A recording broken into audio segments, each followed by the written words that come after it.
A rash of violence to start the weekend right here in the city of Columbus. Police are investigating a series of shootings.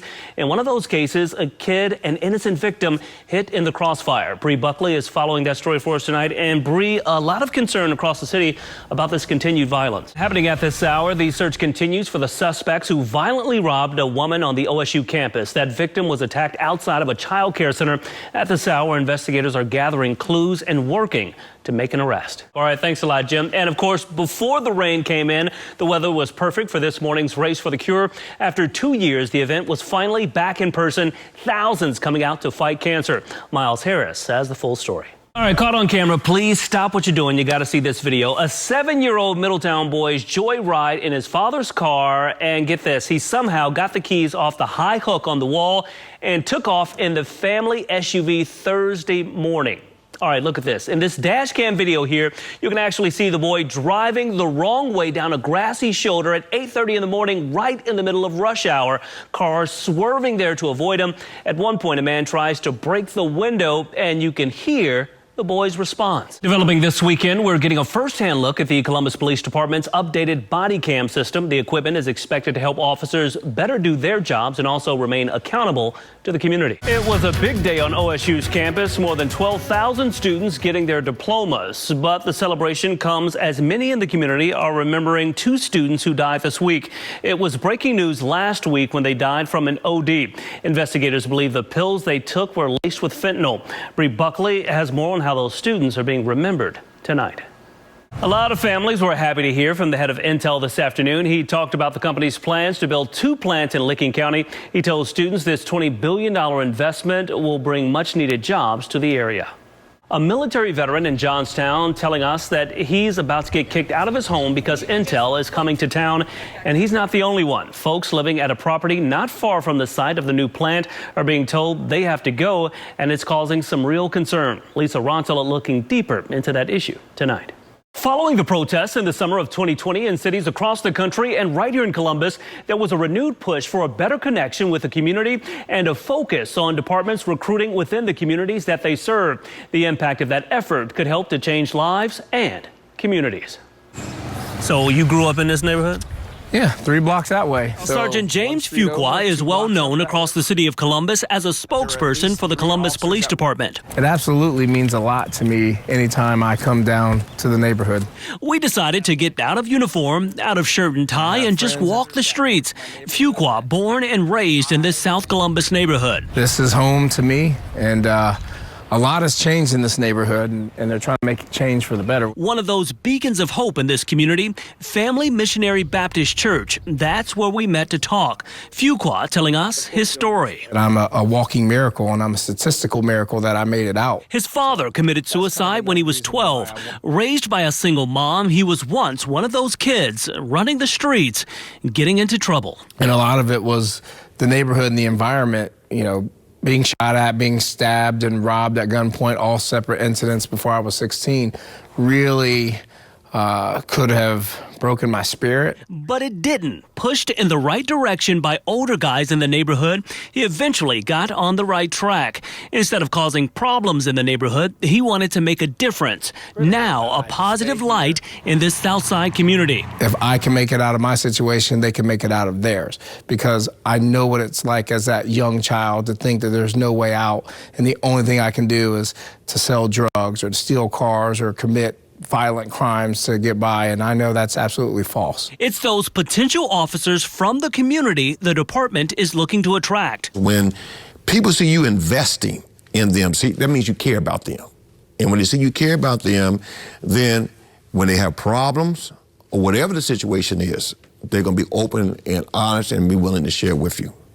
And it's a good exchange because of the fact I know you. Pastor Frederick Lamar has been in this Southside neighborhood for more than 25 years.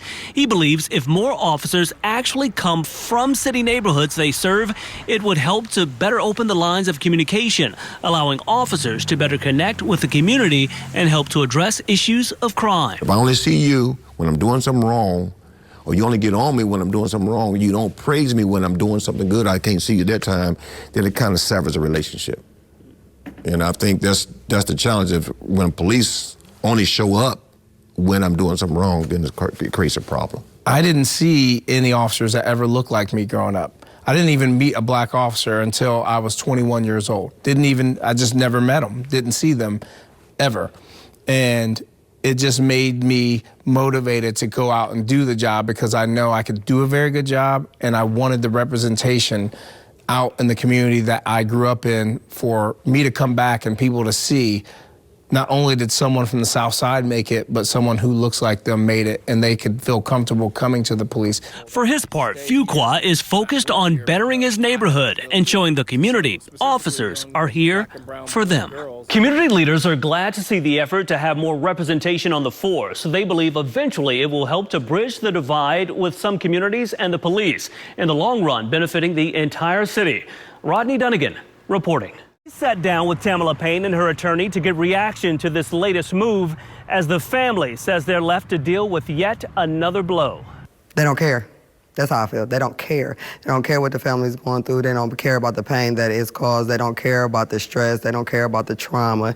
They don't care about the fight. They don't care. Tamala Payne tells us she's dealt with a lot of disappointments over the past few years. The latest, a delay in the wrongful death lawsuit against former Franklin County Deputy Jason Meade. The suit alleges the sheriff's office failed to investigate claims of unreasonable force against black residents and failed to properly train deputies on firing guns at civilians. We'll fight to the end. We won't stop. We're not going to stop. Meade is facing murder and reckless homicide charges in connection with the shooting death of 23-year-old Casey Goodson.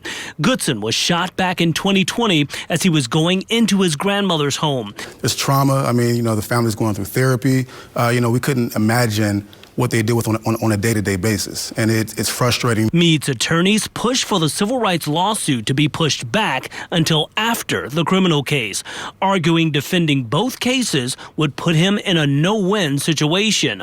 A judge agreed. This family should have the opportunity to heal and to move forward. Payne says she sees the move as a slap in the face. It's very tiresome, but at the end of the day, you just got to keep pushing forward. A former deputy, Jason Meade, has another court hearing set for late June, and it appears, for now at least, that the civil case will remain at a standstill, although Casey Goodson's family says they will continue to push. In fact, they have a big protest planned for next Thursday in downtown Columbus. Rodney Dunigan reporting. Let me tell you something, Stacia. This artwork, definitely impressive. You can actually see the word justice here from about a block away.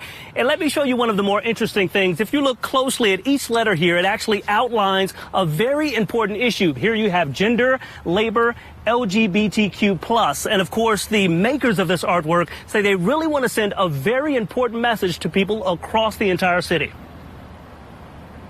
Mural has been in the making for a while. It's had some delays to be installed because of COVID and production delays. In this case, Reverend Timothy Ahearns of First Congregational Church says justice would be delayed, but not denied. Now we've got this perfect weather on a perfect day. This is the day. The day legends are recognized here at Social Justice Park downtown, right on church property. As designer Alan Jazak explains it, 160 names here. All have passed on, but all having a major impact on Columbus. It's about the individuals on the mural and their voices as community leaders. The mural also includes more than 50 terms or slogans identifying various social justice issues and causes. The quotes and names of those community leaders weave together to form the word justice. The message, a powerful one. Even the color of the artwork has a meaning. I really wanted the colorway to be really sort of neutral. Politically neutral, even. So purple is a combination of red and blue. And it's an action. It's not a thought. It's an action. Justice is an action, like love is an action. Justice is an action.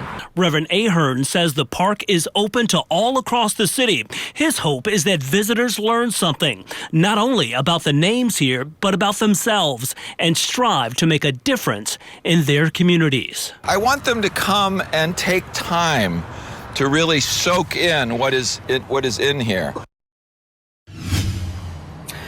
Now, something else very important to note, visitors to the park can actually scan this QR code to learn more about these names over here. These are the 160 names of these social justice warriors here in Columbus. Again, all of these people have passed away, so that QR code basically opens the door to a living history, something that the makers of this mural definitely want everybody to learn about these folks and what they did in the community. And again, that message tonight, they really want everyone out there watching to do something in their community, something positive to help someone else.